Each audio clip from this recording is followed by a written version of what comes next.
Welcome back to another installment of the Venomous Classic series. I'm your host, VenomousStare. The Venomous Classic series is a series in which I take a look back at classic Starcraft 2 games that had a significant impact on the history of the game. And my goodness, did this one ever. This is the game that Startail Life, one of the best players to ever touch the game, threw on purpose to take a dive for gambling money. This is an abhorrent disgrace of a game that I don't take any joy in covering, and I'm merely doing so for posterity and history's sake. In many ways, I consider myself the StarCraft 2 historian, and part of the Venomous Classic series is not just casting old Idrir games where he wins that I love, it's actually taking a look back and cataloging the significant events within the history of the game. So this game actually probably had the most negative impact in the history of StarCraft 2, because obviously, like, no matter how bad you lose a game, like, it's not going to hurt the life of the game itself. And woo, there are a lot of puns. Game of the life, Startail Life. I'm not going to like point them out every time, but you can just appreciate them. So that's life right there. Guy I've met in real life, and even though he only could speak like a handful of English words, definitely got across the point that I appreciated him and liked his macro. This was back in 2013 at MLG Dallas, a tournament he won. And this was one of the first tournaments that I attended in MLG Dallas. The first one I ever went to was a Red Bull Battlegrounds in Austin, Texas, and that was in 2012, July, or summertime, Mayish maybe. That was Wings of Liberty when Zerg was starting to get good, Stefano was a rock star, MC was exceptional, and Life was on the come up in Korea. Life's success really began when he won the final GSL in Wings of Liberty. He dismantled the best Wings of Liberty Terran player, and that's MVP, of course. MVP, widely considered to not only be the best Terran player in Wings of Liberty, but probably the best Wings of Liberty player ever, especially if you consider the way that he prepared for Best of series. You know, you might have trouble with someone else a little bit more so in Best of Ones, but in a Best of 5 or Best of 7, MVP was insanely good, and Life took him down in his maiden voyage in GSL. That's called Royal Roading, whenever you win a GSL title in your debut season. And this is a very rare feat, and Life managed to do it, and he would also go on to win another GSL down the road. This is a guy who was just insanely talented and had a plethora of achievements. This wasn't some mid-tier shitter that threw a game and really it was sort of inconsequential. No, this was a god-tier guy that people really respected and looked up to. I mean, Royal Roading at GSL is nearly impossible, and he did it in not a fluky way at all. You win a freaking GSL in Wings of Liberty and you go through MVP? Could that be any more legitimate? And he actually won the only two MLG Dallases that I went to, because I discovered the game in 2012, so I went to the one in 2012 and the one in 2013. Life won them both. And one of the first episodes of the Venomous Classic series, which will be in the description, was a game I saw live in the stands, Flash versus Life, best of 7. I think that was the semifinals of that MLG Dallas, or perhaps it was the finals. It was 8 years ago. It's sort of hard to remember, but I think it was, if it was one of those games where if it was the semifinals, everyone knew that whoever was on the other side of the bracket was going to lose to either Flash or Life. So if you want to hear just sort of more about the history of Life after this game, definitely check that series out, because I did the whole freaking best of 7. So Life wins both of the MLG Dallases I attend, one of them over Lenok, who is sort of like an underappreciated guy in StarCraft 2 history. So remember, Life comes to prominence in 2012, he Royal Roads, smashes MLG Dallas, and this was back when MLG Dallas was at its peak, and not just MLG Dallas, but around 2012, the MLG circuit for StarCraft was at its peak because they had literal GSL caliber Koreans coming over and all the top tier foreigners, and they had open brackets, and the open bracket was just murder's row, some of the most repugnantly difficult StarCraft you could ever fucking play. And going to those events was some of the most fun I've ever had in my life, because I was surrounded by like-minded people. All these guys I've looked up to and watch play, and I can just literally stand 6 feet behind Greg Fields and watch him play macro games and see FPOV with my own fucking eyes, his hands on the keyboard. I actually stood behind StarTale Life at one of these MLG Dallas events. He's down 2-0 in a best of 5 to the second best Terran player currently right now in Starcraft Brood War, second only to Flash. The guy's name is Last. And Last was going for a Blue Flame Hellion build. And you know what? Life wasn't ready at all. He had only Lings. That's a build order loss scenario, folks. And what did Life do? He held. And I was there to watch him do it with my own fucking eyes. And the reason that that's relevant is if you've ever been to these events that have open brackets, yeah, there's like the main stage where like all the normies go and they get casted onto Twitch.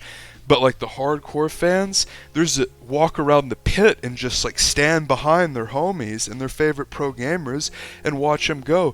Because there's like 60 pro gamers playing at once at these events and 30 of them are amazing. So you would be a fool to sit there and watch the main stage if you're actually able to go to these events in real life. And most importantly, this is what you have to consider, is that the matches that were actually played in the pit, like the bracket matches that weren't on the main stage, those were the matches that never got any light of day, and these are some of the most cutthroat, nasty matches, try-hard shit you've ever seen in your life, some of the best Star 2 imaginable, and vexingly, these games are not found really anywhere. A, because the replays were hard to get, and B, because really, we're about to see Life here, and Oracle's going to fly in, and Life is going to be like, oh, I quit, LOL.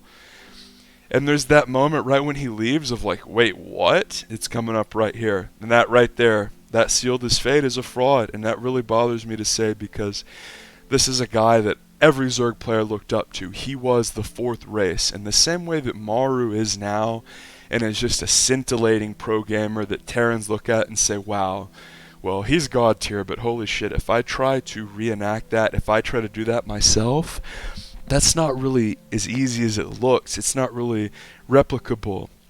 It's not something that can merely be copied, you know what I mean? So the way that Life used Ling specifically, and the way that he understood map control and counterattacking and the bread and butter of Zerg that really no one else had, not Idra, not Nest-T, not Artosis, not DRG, throw any name you want out there at the time, Symbol, who was top tier at the time, no one played Zerg like Life. And that's what makes his fall from grace so repugnant and so awful and pains me so much. This wasn't some shit tier 3 pro gamer losing a match no one gave a motherfuck about. This was a Bonjour level pro gamer who was the gold standard for his whole entire race, throwing everything he ever worked for away. And I'm not the sort of person who's going to sit here and say, well, this is why StarCraft 2 went down in viewership, and this is why Kespa pulled out, and basically, like, a lot of the naysayers of StarCraft 2 who were sort of already on their way out the door or had stopped playing the game or wanted to root against the game, people will point to this match-fixing scandal and say, like, yes, everything that's ever bad that's happened to StarCraft is because of this. And that's an exaggeration, and that's not true. Although this game, it definitely did hurt the scene, Life in general, you know, it, honestly, like, yeah, he made a huge mistake, and this was disgraceful, and it's abhorrent, and I won't try to undercut that in any way, or, you know, try to undersell that, but this also doesn't negate all the good he did, and I'm sorry if you think it does, but that's not the way that esports work. And what do I mean by that? So, StarTale Life played this game for 4 years and revolutionized the way that the game was played.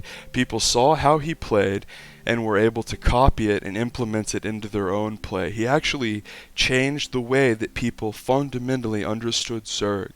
This isn't like Myung-Sik inventing that Phoenix build where he like makes a bunch of Phoenix out of 2-port and it's like if you get +1 it'll kill him, LOL.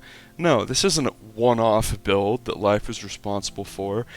This is a guy that pioneered the way that we play the race macro-wise, just like Jinro did for Terran.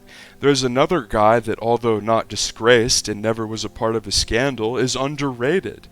And because Life did this disgusting, abhorrent thing to lose a game on purpose, people sort of try to take away all the good he did too, and that's not really right either.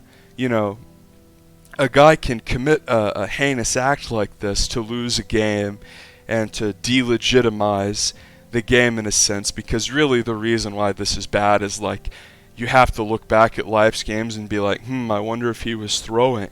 And you know, I'm an actual expert on Life's career and StarCraft 2 Zergs in general, and I can pretty much tell you that the only real other game that like people would really have to like sit there and like really wonder about was this game, and like it was like either a DreamHack or a Home Story Cup where he played the Swedish Terran Sjau, spelled SJOW. And this was when Mines and Hellbats were considered imbalanced, right? When HOTS came out, and it was like really easy for lesser Terran players to like beat Zergs with sharp timings, because Zergs were still figuring out how to deal with Hellbats and Mines, and the Hellbat and Mine splash was like literally obscene. Like the old Hellbat splash is actually better than what Blue Flame Hellbats are now, by default. Think about that. And you used to be able, they used to just, you could drop them 4 at a time. You know how now a Hellbat drop takes up like a tank, takes up like 4 cargo spots? No, not before. So Terran was really strong, and Sjau, I know his name's Sho, but like give me a break. Sjau fucking beat Life and like upset him, and I think that was actually a legitimate upset. I'm not going to sit here and tell you every game that Life lost was a match fix, and you can't enjoy any of the games he won either. The guy is like a total shyster, and you can't actually look back and see that he revolutionized things, and you can't be intellectually honest and give him credit. That's the opposite of what I'm saying. Did Life make a mistake? Yes. Was it disgusting? Yes. Did it hurt the game? Yes. Was he also a Gosu Bonjour level player that every Zerg looked up to? Yes. Were the lessons that he taught at the time about the metagame and the way to use Zerglings, are those things magically undone? Are those lessons magically untaught by the fact that he also lost this game on purpose to this like tier 2 Korean Protoss in a tournament no one really cared about? No. And I think it's very important to just sort of be intellectually honest whenever you view these games, because if you ever bring them up on a forum, people are going to sort of view them in this weird way where they don't even want to have a discussion about it, and if you even ask like, what happened to Life, what's the deal, you'll be sort of shut down or dismissed out of hand. So this is part of why I'm casting these games, even though they disgust me and there's no market for them. You know, like, I want the people who are seeking out the truth. Like, there was this great, maybe even like a casual fan who doesn't know all that much, like, what happened to Life? I remember like watching some games back in the day, and there was this guy Life who was really good. There are a lot of casual fans who sort of like dip in and out of esports and might play the game only once in a blue moon. The hardcore fans like us who like never miss a night of GSL are I don't feel like we're the majority. But anyway, I just had to give my honest thoughts on this game that disgusts me. This game is just really the fall of a hero. This was a guy that I really looked up to and appreciated as a pro gamer, and it's a goddamn shame that he did this. But I had to catalog it because I am the StarCraft 2 historian. Sub for more.